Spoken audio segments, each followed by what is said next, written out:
정치 맞수다 시작하겠습니다. 오늘은 한민수 더불어민주당 의원, 정성구 국민의힘 의원과 함께하겠습니다. 어서 오세요. 안녕하십니까? 안녕하세요. 지난주 장관 후보자들에 대한 인사청문회가 마무리됐습니다. 고심을 하던 이재명 대통령이 어제 이진수 교육부 장관 후보자 지명을 철회했습니다.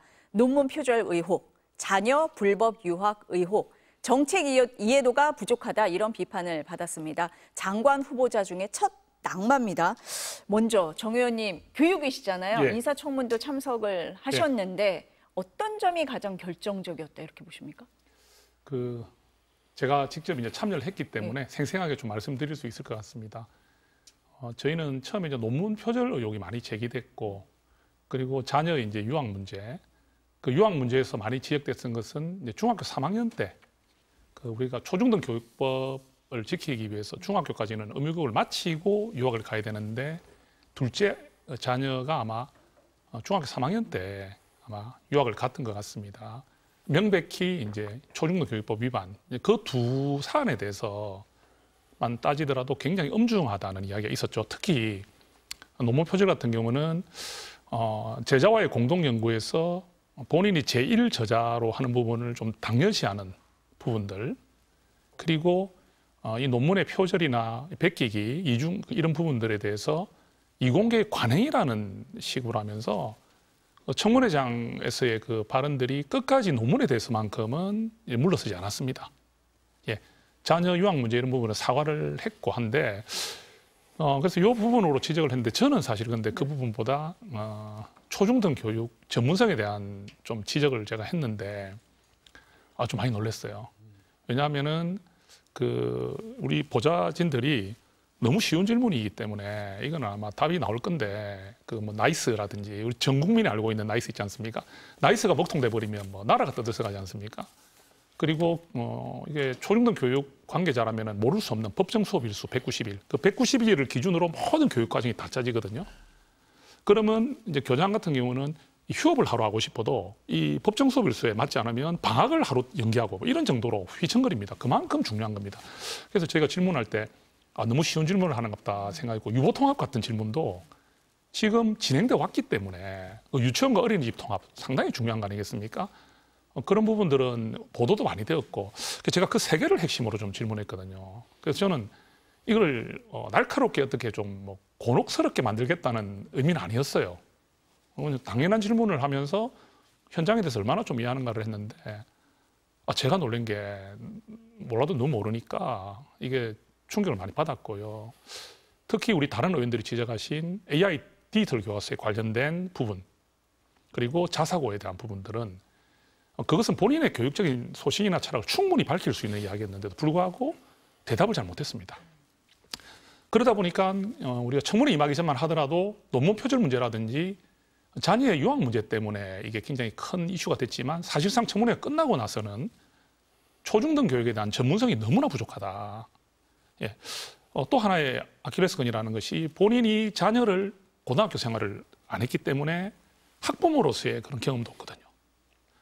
아이를 대학에 보내기 위해서 우리 아이를 수시로 가야 될까, 정시로 가야 될까, 정말로 많은 그 입시 문제에 부딪히지 않습니까? 그걸 학부모로서 겪고 나면은 많은 걸 알게 되거든요. 그런데 그거조차 없어요. 그러다 보니까 이분이 교육부 장관 됐을 때 결정할 그런 현장의 문제들이 현장과 너무 괴리되는 부분에 대한 우려, 이런 것들이 많았기 때문에 아마 이 부분에 대해서 저는 아마 대통령실에서도 이 초중등, 유초중등 교육에 대한 전문성에 대한 부재를 아마 굉장히 심각하게 봤을 것으로 봅니다. 그래서 아마 이재명 대통령께서 이렇게 지명 철회라는 그런 결정을 내리지 않았나 생각합니다. 여당에서는 좀 어떻게 보셨어요? 교육에서 보셔가지고 되게 자세히 보셨군요. 근데 대통령의 고민이 참 깊으셨던 것 같습니다. 저도 대통령님을 당대표로 오랫동안 옆에서 모시고 일을 해봤는데 사람을 되게 귀히 쓰시거든요. 그리고 이런저런 의견을 정말 많이 듣습니다. 한쪽의 얘기만 듣고 결정을 내리지 않고, 특히 사람이 걸린 문제는 골고루 들어야 되기 때문에 그런 과정들이 많았고, 우리 정 의원님은 여러 가지 부족한 부분을 짚었지만, 저는 교육부 장관 후보자로 대통령께 추천된 거 아닙니까? 그렇다면 저는 이진숙 후보자도 나름의 정책 역량도 있고 여러 장점이 참 많으실 분일 겁니다. 근데 마지막에 이런 지명 철회라는 결정을 하시기까지 대통령의 고심이 참 깊으셨을 거다 이런 생각을 하고 사유야 저도 여당 의원으로서 지명 철회를 하셨고 거기에 대해서 또 이진숙 후보자가 받아들이고 대통령 이재명 정부의 성공을 기원하겠다 이런 말씀까지 내신 상황에서 무엇 때문에든 당신은 지명 철회됐다 이렇게 짚은 거는 좀 너무 잔혹하긴 해요. 근데 그래서 저는 여러 지금까지 언론에 제기되고 청문회에 제기된 부분들 그리고 또 여러 교육단체에서 이진숙 후보자가 이런 부분들이 문제가 있다고 지적한 부분들 이런 것들을 대통령실이 종합적으로 해서 대통령께 보고를 드렸고 거기에 대해서 대통령이 정말 힘든 결정을 했을 거다 그런 생각을 합니다. 예. 정 의원님 말씀을 하실 때 이제 기본적인 핵심 정책에 대한 이해도가 낮았다. 그래서 자진 사퇴가 아니라 지명 철회한 거 아니겠느냐라고 말씀하셨습니다. 어떻습니까? 저는 이제 그 정무수석이 방송에서 하신 거랄지 네. 아니면 제가 이렇게 좀 들어본 거 보면은 여러 방식이야 있겠죠. 그런데 아마 이진숙 후보자 측과 이렇게 좀 의견을 나누지 않았나 대통령실의 정무라인 쪽에 계신 분들하고 한 것 같습니다. 그걸 통해서 후보자 입장에서는 대통령이 지명을 철회해 주는 게 본인이 자진 사퇴를 하는 건 대통령에 대한 부담은 보통 언론에서 줄이는 방법이다 이렇게 평가를 하지만 본인 입장에서는 지금 이제 교육위에서나 국회에서나 언론에 제기된 부분들 여기에 대해서 스스로 또 인정하는 어떤 그런 모양새가 되지 않나 이런 생각을 하지 않을까 싶은데 그것까지 잘 모르겠습니다. 아무튼 그래도 이진숙 후보자가 받을 어떤 충격이랄까 이런 것들을 최소화하는 방법을 찾지 않았을까 하는 생각을 합니다. 한 말씀 더 드려도 네. 되겠습니까? 이거는 청문회장에서 제가 한번 언급했던 내용인데 이렇게 강조는 안 됐기 때문에 다시 한번 말씀드리고 싶은 부분은 물론 청문회상에서 이런 여러 가지 의혹들이나 자질 부족이 나온 것은 맞지만 제가 그 말을 청문회에서 들었습니다. 이런 부분들이 이진숙 후보자가 살아오셨던 어떤 인생의 과정이나 이루어오신 업적 그런 본인의 성과에 대해서 부정하는 것은 아니다. 예. 나름 굉장히 또 한나라의 대학 총장까지 그죠? 할 정도의 역량이셨다면은 굉장히 저도 그 부분은 높게 평가합니다. 다만 교육부 장관 후보자라는 이런 자리가 너무나 엄중하고 너무나 국민들이 바라보는 그 기준이 높기 때문에 그런 부분에 있어서 이런 일이 좀 생기지 않았나 이렇게 안타깝게 생각합니다. 예. 이 교육부 장관하고 직결되는 그런 문제들이 좀 지적이 돼서 지명 철회까지 간 거 아닌가 이렇게 보입니다.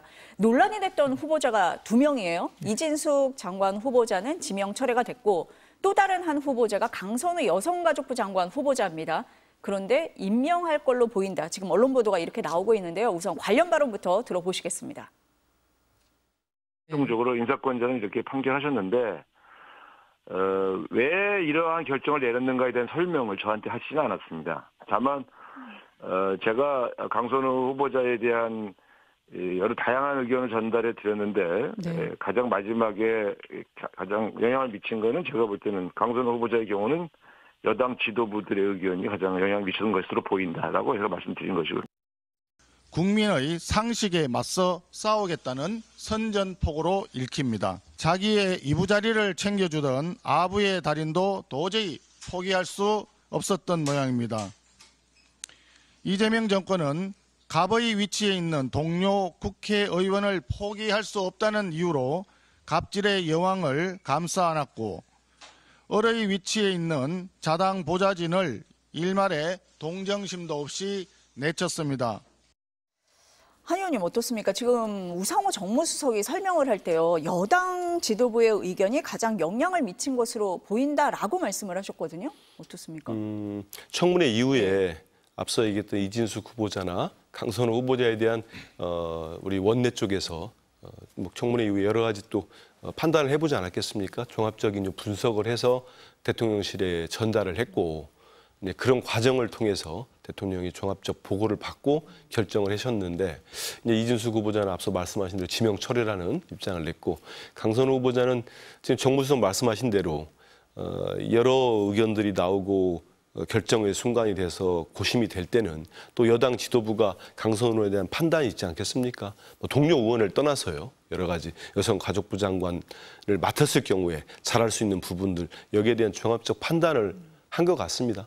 정무수석 말씀 액면 그대로 본다면 대통령이 마지막 고심을 할 때는 여당 지도부가 이런 부분에서 강선우 후보자는 임명을 하셔도 역할을 할 수 있다. 여러 가지 따져봤을 겁니다. 지금 언론에 제기됐고 또 전직 보좌진들이 얘기하는 부분들을 결코 가볍게 아니면은 일방적인 주장으로 받아들이진 안 하죠. 우리 대통령님이 그런 분도 아니시고 종합적으로 봤을 겁니다. 봤는데 강선우 후보자가 청문회 과정에서 또 여러 차례 사과를 했고 또 그다음에 양측의 입장이 다르다 보니까 뭐 논란이 되는 부분도 좀 있지 않습니까? 그런 부분들에 대한 입장도 들어봤을 거고 결과적으로 강 후보자가 임명됐을 때 그러면 이진숙 후보자는 말씀하신 것처럼 정책의 어떤 이해도라는 부분들도 있었습니다마는 강선우 후보자는 여성가족부 장관으로서 이후에 지금은 뭐 여러 가지 국민 전체가 흔쾌히 못 받아들이더라도 된 다음에 이분은 역할을 잘해서 좀 그런 기회도 필요하지 않겠나 이런 판단을 한 것 같고요. 저는 그 송원석 국민의힘 원내대표 지금 비대위원도 맡고 계신데 좀 발언은 좀 지나친 것 같습니다. 그 갑질의 여왕이랬지 뭐 이부자리 뭘 얘기하는지는 알겠는데 아무리 지금 본인들 당내 상황이 어렵고 나윤장송인가요? 당장 그만둬야 되는 사람 거기에 명단에 들어가 있는지 몰라도 저렇게까지 얘기하면 국민들이 과거 일을 또 떠올리게 됩니다. 저만 해도 윤석열 전 대통령이 계엄 전에 한참 전이죠. 그해 2024년 12월에 계엄을 냈으니까 위헌적 내란을 일으켰으니까 그 직전에 9월까지 무려 30명의 장관급 인사를 인사청문회에 채택 없이 강행한 사람입니다. 그럴 때 뭐 했습니까? 자기들 반성은 안 해요. 저는 어지간히 뭐 야당이 지적할 수는 있습니다. 하지만 저런 식의 인신 공격에 꼭 대통령까지 포함시켜가지고 하는 거 그러니까 지지율이 저렇게 나온다. 이런 얘기를 되돌려주고 싶습니다. 정 의원님은 어떻게 보세요? 한민수 의원님 말씀을 뼈아프게 받아들입니다. 아이고. 저희 윤석열 정부에서 했던 그런 모습들이 결코 국민 눈높이에 맞지 않았고 그래서 저희는 이재명 정부가 더 잘하기를 바라는 마음이라고 좀 이해해 주시면 어떻겠나. 이게 뭐 저희들이 발목 잡는 거라든지 또는 이재명 정부가 잘못되기를 바라는 마음이라기보다는 저희 윤석열 정부에서 실착이 많았으니 이재명 정부는 우리가 좌우를 떠나서 정말 좋은 정치로서 국민들께 보답해 주기를 바라는 마음도 있다는 것을 좀 받아들여 주시면 좋겠다는 말씀 드리면서 이유가 있겠죠. 뭐 아무래도 현역 국회의원이고 그죠? 우리가 뭐 현역 불패라는 말을 늘 쓰지 않습니까? 이점이 좀 있어요, 그죠? 아무래도 그리고 우리가 뭐 정치를 하면서 공신록이라는 게 없을 수가 없잖아요, 그죠? 이재명 대통령이 뭐 보시기에 강선우 의원이라는 분이 어떤 관계인지 정확하게 알 수는 없지만 나름 굉장히 이재명 정부 탄생에 공을 많이 이제 가지고 있다든지 이런 부분이 있다면은 얼마나 마음이 가겠습니까, 그죠? 그런 걸 어떻게 우리가 뭐 비난만 하겠습니까? 그런데 이 문제가 이제 교육부 장관은 교육부 장관으로서의 그런 어떤 기준이 있는 것처럼 여성가족부 장관이라는 자체가 약자와의 그런 보호 이런 부분을 많이 강조하잖아요. 그런 부분에서 이제 을의 정당이라고 하는 을을 지키는 정당을 내세웠던 더불어민주당이 이제 갑질에 대한 문제가 굉장히 커지고 그게 또 민주당 보좌진에 의해서 굉장히 지적이 많이 되고 이런 부분들은 정말 뼈아픈 일이거든요. 그러니까 이게 뭐 다른 일로 만약 강선우 후보자가 이렇게 공격을 당했다면은 뭐 우리 다른 후보들이 겪고 있는 뭐 이런 다른 부분 문제들 있지 않습니까? 그런 문제들이었다면 좀 다를 것 같아요. 정말 본인이 맡은 장관 자리라는 그 자리 그리고 본인을 지적한 주체 이 국민의힘 보좌진이 한 게 아니잖아요. 그런 국민의힘 보좌진이 여러 정보를 듣고 흘린 게 아니라 민주당 보좌진이잖아요. 그리고 이런 부분에서 저는 굉장히 민주당이 뼈아플 것 같다. 그렇다면은 대통령께서 정말 그래도 강선우라는 한 정치인의 정치 인생을 생각하고 미래를 생각하면서 이런 위험을 감수하고 가겠다 생각하신다면 권한은 갖고 있습니다. 근데 제가 드리고 싶은 말씀은 이재명 대통령의 첫 출발에서 좋은 그런 출발을 했던 이 부분에서 타격이 없을 수는 없다. 대통령께서 그걸 감수하셔야 한다. 자, 지금은 감행하더라도 뭐 지지율이 갑자기 급락하거나 하지는 않겠죠. 그런데 이게 한 가지 사건이 계기가 되더라고요. 계기가 되면서 계속 국민들의 내리에 오가면서 또 이재명 정부에서 또 다른 실착들이 나왔을 때 이것들이 하나 이제 모이게 되면 국민의힘 너거나 잘해라는 말이 이제는 통하지 않고 언제까지 국민의힘 탓할 거냐, 윤석열 탓할 거냐는 이야기가 나올 때 그때가 정말 조심해야 될 때 아니겠습니까? 저희도 윤석열 정부에서 문재인 정부 탓할 때 언제까지 문재인 탓하냐고 한 그 부분이 초반엔 좀 통하다가 나중에는 그 부메랑으로 오더라고요. 이재명 정부도 지금은 통하죠. 특히 또 우리 국민의힘이 너무 잘못하는 게 많기 때문에 덕을 많이 보고 있어요. 그런데 이거 믿고 그죠? 5년이나 긴 세월 중에 우리가 바둑도 포석을 길게 하지 않습니까? 그죠? 맞죠? 그런 것처럼 이재명 대통령께서 결단을 내리실 때 이 부분이 결코 이 순간으로 끝나지 않는다는 부분을 기억하신다면 좀 심사숙고하셔야 되고요. 결정은 안 됐지 않습니까? 이면 강행한다는 쪽이지만 결정은 안 났습니다. 특히 오늘 마지막으로 문재인 정부에서 전 여성부 장관을 역임했던 정영애 장관이 그 강선우 후보의 갑질 부분을 지적을 했습니다. 예, 본인 지역구 민원을 해결해 주지 않았다는 이유로 관련도 없는 예산을 삭감하는 이런 부분을 지적을 했어요. 문재인 정부에 있었던 여성가족부 장관입니다. 이것도 굉장히 큰 이슈가 될 것 같아요. 그래서 마지막 남은 이 시간 동안에 대통령께서 더 심사숙고하시기를 저는 바라고 우리 국민들의 눈높이를 꼭 기억하시기를 바라겠습니다. 한 의원님 어떻습니까? 지금 정 의원님 말씀하신 부분이 이제 정영애 전 장관이 제기한 갑질 의혹 얘기를 하시는 것 같아요. 언론에서도 좀 추가 의혹이 나오고 있는 것 같고 말씀하신 대로 좀 정부에 부담이 될 수 있는 면 그런 면은 어떻게 보십니까? 정영애 전 장관 기사를 좀 봤는데 제가 들었던 생각은 의원들이라도 저도 제 상임위가 있으니까요 하는데 쉽게 그런 얘기를 할 수 있을까 이런 생각은 들긴 했습니다. 제가 겪은 강선우 의원이 어떤 그런 인성은 아니라고 제가 알고 있거든요. 그래서 정영애 장관이 또 없는 사실을 이렇게 하진 않았을 것 같은데 어떤 오해가 있거나 아니면 어떤 사안을 놓고 다르게 볼 수 있지 않겠나 이런 생각이 드는데 저는 지금 말씀하신 부분도 우리 강선우 후보자가 필요하면 입장을 내야 된다고 봅니다. 그리고 예전에 우리 대통령께서 인선 참 잘하시죠. 인사 잘하시면서 윤석열 정권 때 임명된 농림식품축산부 장관 송민영 장관 임명하지 않았습니까? 그럴 때 우리 여당 내에서도 관련 상임위에서는 다소 의회의 길을 넘어서서 이게 무슨 인사지 하는 말씀이 있었습니다. 하지만 대통령이 분명히 얘기하시잖아요. 그동안에 송 장관이 가졌던 생각 그리고 어떤 논란이 있으면 송 장관이 풀어야 된다. 거기에 대해서는 지시를 하지 않았습니까? 지금 그리고 한 달이 넘었습니다마는 송 장관이 어떤 논란을 일으킨다든지 그런 말 없지 않습니까? 저는 대통령께서 어떤 저런 논란이 있음에도 불구하고 강선우 후보자에게 일할 수 있는 기회를 준다면은 그런 일할 능력과 함께 강 장관이 되겠죠. 그러면 강 장관이 앞으로 그런 부분들은 스스로 해결을 해야 된다는 또 지시나 어떤 이런 거를 임무를 부여하지 않을까 싶어요. 그래서 전 제 생각은 대통령이 이제 인사를 이렇게 결정하셨으니 거기에 따라서 또 책임지고 우리 강선우 후보자가 역할을 좀 잘해주기를 바라고 있습니다. 아직 임명이 된 건 아니니까요. 그렇습니다. 네, 저희가 조금 보겠습니다. 한 사람 얘기 더 해볼게요. 네. 강준욱 대통령실 국민통합비서관 극우 발언으로 어제 오늘 지금 논란인데요. 3월에 낸 책에서 12.3 비상계엄을 야당에 폭거야 한 거한 저항이다.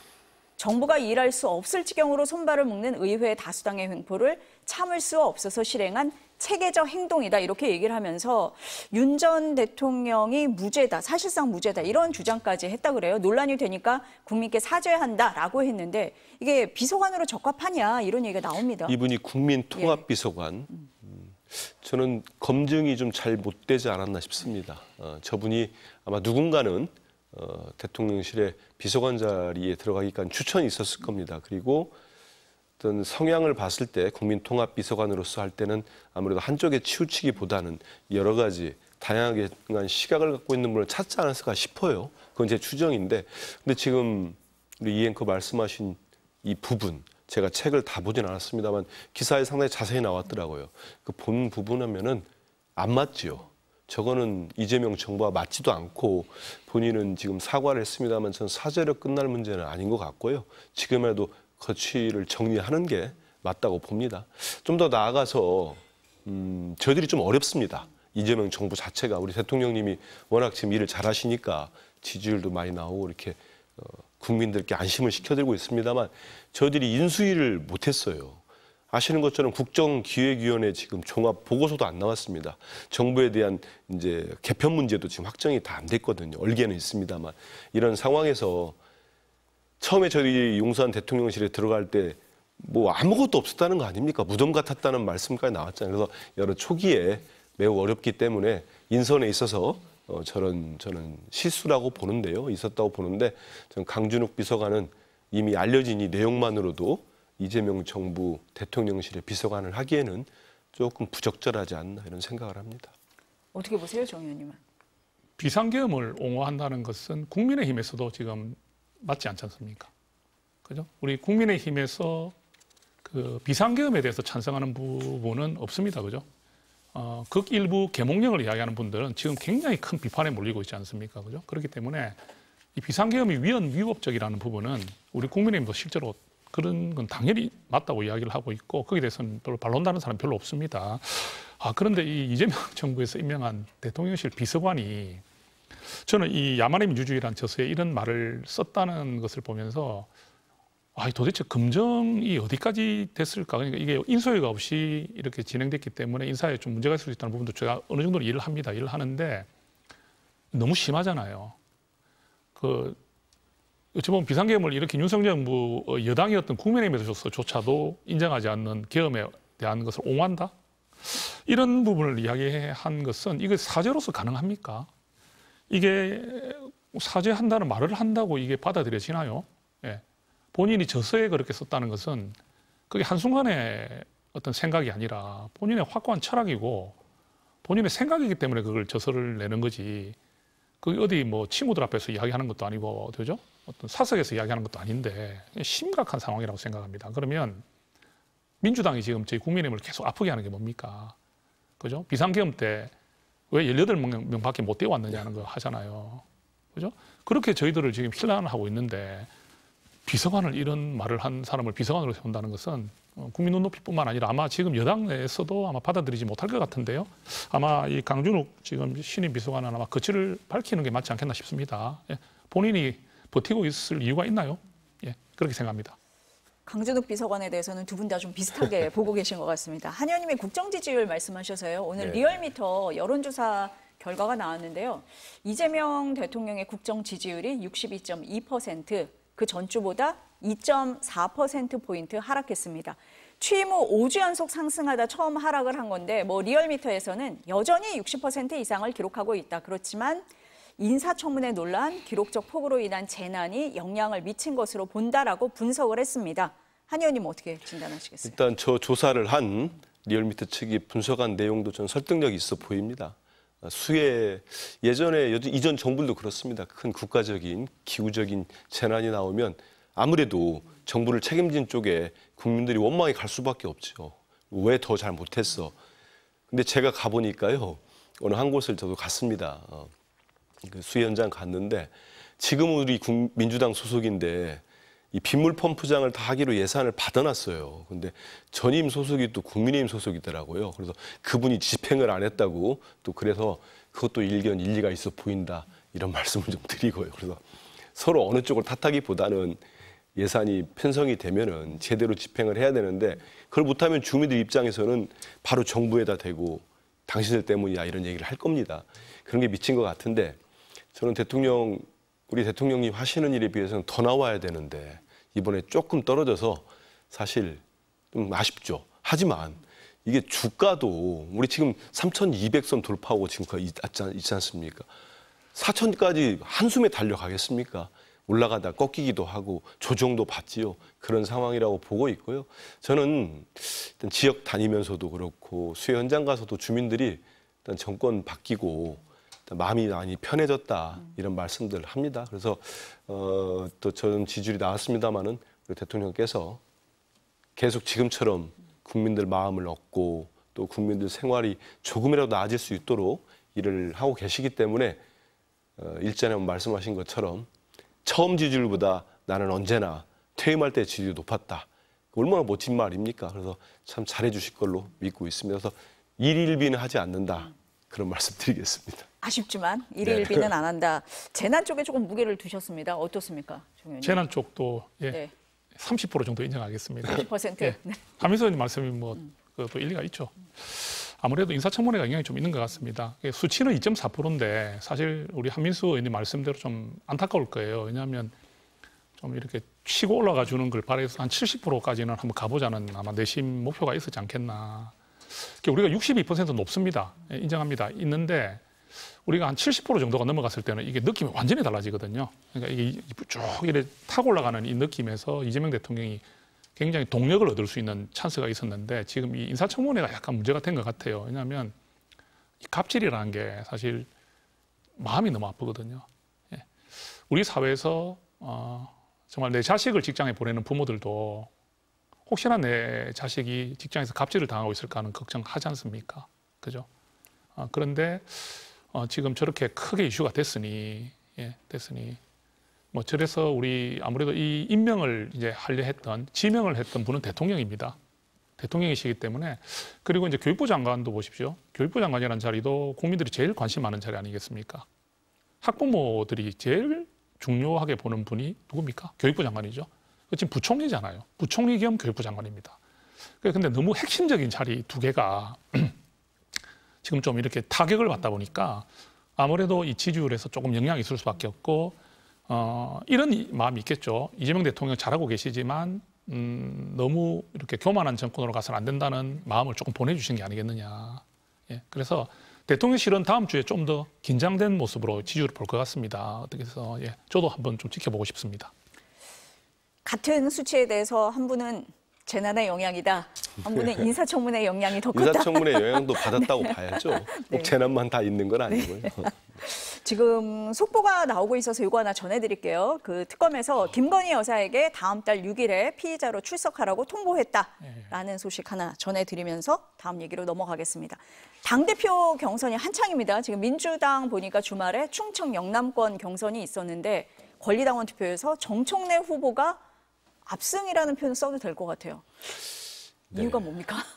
일단 그 언론에서 두 가지를 놀라더라고요. 말씀하신 것처럼 기호 1번 정청래 후보가 60%를 넘겼다.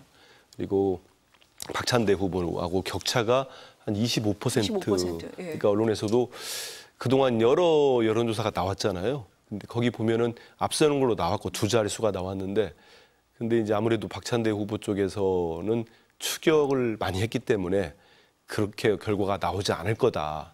이런 주장을 해왔거든요. 그러니까 언론사 기자 입장에서는 25%면 엄청 큰 거 아닙니까? 그렇죠. 그거 놀랬고 언론사 우리 기자분들뿐만 아니고 저 역시 놀란 건 두 번째가 있어요. 투표율입니다. 투표율. 저희 투표율이 충청권이 51%가 넘었습니다. 그리고 영남권 같은 경우는 65%가 넘었거든요. 아마 우리 정 의원님 제가 투표율에 놀랐다는 거에 동의하실 거예요. 왜냐하면 여야 모두 특히 거대 큰 정당들의 당대표 선거 때 이렇게 투표율이 높지 않거든요. 그래서 와 이거 당원들이 지금 우리 민주당원들이 투표에만 참여하는 민주당 120만 명이거든요. 여전히 지금의 상황에 대해서 엄중하게 보고 있구나 이런 생각을 합니다. 그러니까 65%의 투표율이라는 건 엄청나거든요. 그래서 모셔가지고 지금의 어떤 여러 가지 지금 특검의 수사 상황 그리고 정 의원님한테는 좀 미안합니다만 지금 국민의힘의 상황을 볼 때 우리 민주당원들이 긴장도 하고 여전히 내란이 끝나지 않았구나. 우리가 더욱더 이번 당대표 선거에도 관심을 갖고 좀 더 개혁을 확실하게 할 수 있는 후보를 선택해야 된다. 이런 마음들이 좀 모이는 것 같아서요. 그리고 참 그 말씀하신 것처럼 지금 수혜가 또 이루어지기 때문에 저희 선관위에서 이번 주에 있는 선거들은 저희들이 온라인으로 다 바꿨습니다. 지난주도 온라인으로 했습니다. 수재민들도 많고 그렇기 때문에 지금 당대표 후보들이나 지도부는 다 현장 내려가서 지금 수해 복구 현장 가 일하고 있거든요. 그래서 이번 주에 있는 호남과 경기 인천은 아예 미뤄서 다음 달 8월 2일 날 아예 원샷으로 경선을 해서 당대표 후보를 뽑는 걸로 이렇게 일정을 좀 조정했습니다. 속보 하나만 더 전해드릴게요. 네. 지금 보니까 김건희 국정농단 특검에서 앞서서 제가 김건희 여사에게 다음 달 6일 피의자 신분으로 출석을 통보했다라는 말씀을 전해드렸는데 윤석열 전 대통령에게도 오는 29일 피의자 신분으로 출석을 통보했다라고 하는 소식 하나 더 전해드리겠습니다. 네, 이 얘기는 뭐 나중에 저희가 더 하기로 하고요. 민주당 얘기지만 정청래 후보가 이렇게 압승을 할 거다 이렇게 보셨습니까? 좀 놀랐습니다. 네. 예, 차이가 너무 많이 난 것 같아요.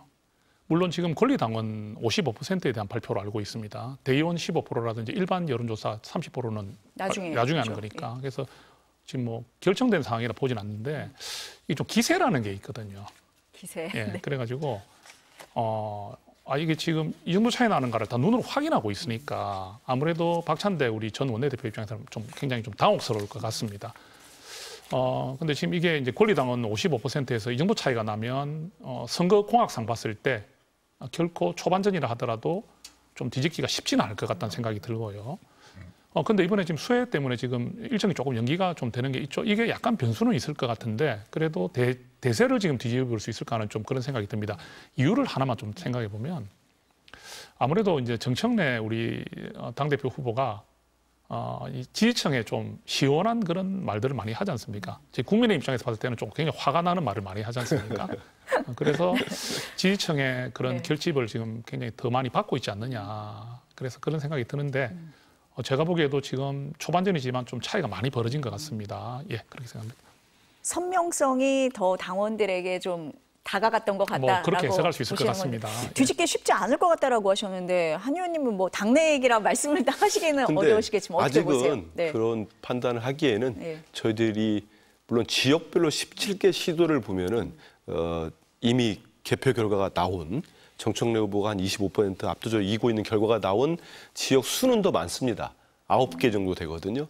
영남이 5곳, 충청이 4곳 해서. 그런데 실제 권리당원 수를 따지면 저희들이 수도권이 한 40% 전체, 그리고 호남이 전북, 전남, 광주가 한 35%가 있습니다. 그리고 강원과 제주가 남았죠. 그렇기 때문에 여전히 절대 수치에 권리당원 수가 남아 있습니다. 남아 있고, 그리고 여론조사 30%도 있고요. 대의원 선거도 있기 때문에 저는 정청래 후보 측이 이미 끝났어 이렇게 말할 수도 없고요. 박찬대 후보 측이 뭐 너무 차이 나는데 그럴 단계는 아닌 것 같습니다. 그래서 여전히 정청래 후보 쪽도 더 뭐 겸손하게 열심히 해야 되는 거고, 박찬대 후보 쪽은 지금 맹추격 중이라고 말씀들 하시기 때문에 이제 선거판은 여전히 지금 진행되고 있다. 그래서 섣부르게 우리 정 의원님이야 뭐 그렇게 보실 수 있는지 모르겠습니다만 우리 민주당에서는 네. 신중하게 보고 있다 이 네. 말씀드리겠습니다. 말씀하신 대로 뭐 수도권하고 호남이 네. 아직 남아 있기 때문에 좀 지켜봐야 될 것 같습니다. 지금 특검 속보가 계속 나오고 있어서 전해드리게 되는데요. 특검에서 김 여사를 도이치모터스 주가 조작, 삼부토건, 건진법사, 명태균 관련 혐의로 소환을 한다라는 얘기를 다시 한번 전해드리겠습니다. 김 여사에 대해서는 다음 달 6일 피의자 신분으로 출석을 통보했다라는 소식을 앞서서 전해드렸습니다. 이번에는 국민의힘으로 좀 넘어와 보겠습니다. 네. 전당대회 8월 22일로 날짜가 정해졌습니다. 이제 한 달 남았는데 오늘 조경태 의원이 출마 선언을 했고 어제는 김문수 전 장관이 출마 선언을 했습니다. 먼저 들어보시겠습니다. 저는 당대표가 되어 이재명 정권의 폭주를 막고 자유민주주의 대한민국을 더욱 위대하게 이끌어 나갈 수 있도록 국민의힘을 혁신하겠습니다. 대한민국은 이제 더 이상 민주공화국이 아닙니다. 반미, 극좌, 범죄 세력들이 이재명 정부와 민주당을 접수했습니다. 목숨을 걸고 싸우겠습니다. 강한 야당으로 국민의 힘을 복원하겠습니다. 저 조경태는 12.3 비상계엄 해제에 적극 나선 후 일련의 모든 결정을 국민의 뜻에 따라 행동으로 보여드렸습니다. 만약 이번 기회마저 어정쩡하게 넘어간다면 우리 당은 국민의 외면 속에서 민주당의 공격은 물론 극우 세력에게까지 둘러싸이는 사면초가에 직면할 것입니다. 저 조경태 잘못된 각오와의 완전한 절연을 통해 국민의 힘을 살려내겠습니다. 장동혁 의원은 오늘 SNS를 통해서 출마하겠다 이렇게 얘기를 했는데요. 그 내용을 보면 국민과 국민의힘 그리고 나를 극우로 몰아가는 꼴을 더 이상 지켜볼 수가 없다. 이번 전당대회는 극우 프레임을 깨부수기 위한 자유민주주의 수호 세력과 반자유민주 세력의 싸움이 되었다라고 했습니다. 이 국민의힘 전당대회 화두가요, 극우가 된 것 같아요. 예. 그 장동혁 의원의 발언을 한번 짚어보겠습니다. 그 세이브 코리아 집회에서 이번 계엄에도 하나님의 계획이 있다. 하나님은 대한민국을 새롭게 하실 것이다. 이런 발언을 하시면서 또 그 이후에도 계엄은 반국가 세력에 맞선 자유민주주의 수호의 시대적 명령이다. 그리고 마지막으로 울산에서 또 이런 말씀하셨더라고요. 대통령의 개헌 선포는 불법이 아니고 국민에게 현실을 알리기 위한 계몽령을 선포한 것이다. 장동혁 의원의 이런 발언들이 우리 당의 미래와 맞습니까? 저는 한번 묻고 싶습니다. 그럼 장동혁 의원께서는 왜 계엄이 발생한 날 18명의 의원 안에 들어있잖아요. 그때는 왜 한동훈 전 대표와 저희들과 함께 뛰어들어갔죠? 그러면서 이제 지금 이제 한동훈 전 대표가 정치적 길을 달리하는 그 부분은 본인의 선택이신데 이거를 자꾸 이렇게 좀 싸우자는 식으로 우리 당이 정말로 가려는 방향이 오히려 잘못됐다는 저희 당이 지금 지지율이 어떻게 나오고 있습니까? 그죠? 예. 그래서 저는 지금 장동혁 의원이 무슨 마음으로 무엇을 목표로 어떤 비전을 위해 무엇을 위해서 출마하시는지에 대해서 저는 좀 사실은 공감이 좀 되지 않는 입장입니다. 예. 지금 그래서 저희 당에 지금 당 후보들이 지금 나오고 있는데 오늘만 하더라도 안철수 후보, 네. 조경태 후보 이래 또 출마 선언하지 않았습니까? 지금 좀 우려되는 것은 너무 극단적으로 탄핵을 찬성한 분들과 탄핵을 반대한 분들이 대척점에 서 있는 것 같아요. 예. 이런 식으로 전당대가 가버리면 또 김문수 후보는 어떻습니까? 전환길 강사를 받아들이겠다 했지 않습니까? 그래서 저희가 지금 우리 당원들이 정말 여기서 어떤 선택을 해야 되는지 이런 부분들을 봤을 때 너무 극과 극에 있는 이야기가 한 당에서 나오니까 그죠? 그 저희 당의 이야기와 저와 한민수 의원님이 대척점에 있는 이야기를 할 수 있잖아요. 그런데 같은 국민의힘에 있는 의원들 또 국민의힘에 있는 당대표 후보들이 지금 국민들이 바라볼 때 가장 중요한 이슈에 있어가지고 완전 상대 극과 극에 있는 이야기를 하면서 내가 맞다고 하고 있으니 우리 당의 미래가 굉장히 좀 우려가 된다. 저는 그런 상황입니다. 예. 정 의원님 지금 말씀을 하실 때 안철수 의원도 뭐 출마 선언하지 않았냐 이렇게 말씀을 하셨는데 한동훈 전 대표 관심인데 안철수 의원하고도 만나고 유승민 전 의원하고도 만났다는 얘기예요. 그리고 조경태 의원이 오늘 얘기를 할 때 이 개혁에 동참하는 사람들, 혁신에 동참하는 사람들은 연대해야 한다, 후보 단일화해야 한다라는 얘기도 했어요. 그럼 반극우로 연대를 하는 겁니까? 어떻게 봐야 돼요? 그런 움직임은 없습니다. 그건 아닙니까? 예, 지금 제가 저도 지금 가장 최근에도 한동훈 전 대표와는 지금 소통을 하고 있는데 안철수 의원을 만나거나 또는 유승민 의원을 만난 내용들이 차기 당대표 선거에서 어떤 입장을 취하자 하는 그런 이야기는 전혀 아닙니다. 아니고 그냥 우리 당이 지금 이렇게 극우 형태로 가고 있는 이런 움직임이나 이런 부분들에 대한 이제 걱정이나 우려를 공감하는 공유하는 그런 만남이었다 보면 되고요. 그리고 조경태 의원님 같은 경우도 출마 여부는 본인 자유잖아요. 그죠? 본인께서 6선 정도 의원 되시니까 당대표 선거 출마를 의지를 밝히신 건데 이 부분도 이제 한동훈 전 대표가 앞으로 어떤 결정을 하냐에 따라서 조금 영향을 받을 수 있겠죠. 그죠? 한동훈 전 대표는 지금 아직까지 숙고 중에 있다. 이렇게 말씀드리겠습니다. 어떻습니까? 지금 극우 한동훈 얘기가 전 대표가 예. 나오진 안 나오진 결정 안 하신 것 같은데 예. 그 여부를 떠나서 저는 한동훈 전 대표의 지금의 행보는 반극우 연대를 모색을 하는 것 같습니다. 그거는 본인의 정치적 활로 더 넘어서서는 국민의힘에 대한 어떤 생존이랄지 이런 걱정을 하는 것 같아요. 그래서 그런 움직임을 보이는 것 같은데 한번 보십시오. 저 이제 우리 정 의원님이 참 그리고 한민수와 정성국보다 지금 안에 계신 분들이 더 간극이 먼 것 같아요. 이게 더 가까우세요? 이분이 더 가까워. 지금 보니까 그렇지 않습니까? 네. 내용 나눈 내용 보면 예. 되니까요. 장동혁 의원 얘기는 짚어주셨으니까 김문수 전 장관 후보가 지금 이런 얘기를 합니다. 대한민국은 더 이상 민주공화국이 아니다. 반미 극자 범죄 세력들이 이재명 정부와 민주당을 접수했다. 이게 맞는 얘기입니까? 지금 유연적인 불법 내란으로 계엄으로 정권이 이제 실패한 겁니다. 그리고 윤석열 대통령은 국민으로부터 파면을 당했습니다. 지금 우리 속보 보지만 특검에 의해서 죄가가 다 드러날 겁니다. 그런 시기를 2년 반, 3년을 보낸 겁니다. 그리고 그 안에 김문수는 장관을 하고 있었습니다. 그리고 국민의힘의 지금 친윤계 의원들은 부역을 하고 있었어요. 그런데 지금 반성을 하기는커녕 지금 나와가지고 당권을 접수하겠다는 거 아닙니까? 이걸 우리 국민들이 뭐로 보겠습니까? 도저히 용납할 수 없는 거죠. 이게 정상화를 찾고 있는 이재명 정부에게 이런 딱지를 붙인다고 해서 우리 국민들이 믿겠습니까? 전 더 이렇게 가면은 국민의힘은 국민들로부터 이제는 외면 배척을 떠나서 다시 한번 심판을 받을 시기가 올 겁니다. 전 그리고 우리 정당사나 정치사를 볼 때 지금의 국민의힘 상황이 되게 큰 하나의 변곡점 같은 생각이 들어요. 지금의 친윤계, 친길계, 이제 전환길이 당을 접수한다 이런 얘기가 나오지 않습니까? 만약에 저는 김문수 후보나 장동혁 후보나 이런 분들이 당을 다시 당권을 잡는다? 글쎄요.